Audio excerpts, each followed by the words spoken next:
দেখুন পুরুষের জীবন কতটা রিস্কি ও কতটা ঝুঁকিপূর্ণ নিয়েই পরিবারের জন্য পরিশ্রম করতে হয়।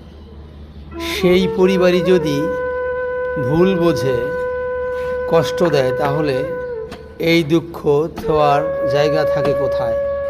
তো দেখুন ভিডিওটি, সবাই কমেন্টস বক্সে বলবেন কার কার এলাকায় এই কুয়া খোঁড়া হয়, কার কার অঞ্চলে এই শোকয়েল খোঁড়া হয়। সবাই কমেন্টস বক্সে বলবেন। দেখুন পুরুষের জীবন কতটা কষ্টের। নারীরা শুধু যদি একটু অনুভব করতো, তাহলে পুরুষ অনেক শান্তিতে থাকতো, মনে অনেক শান্তি পেত।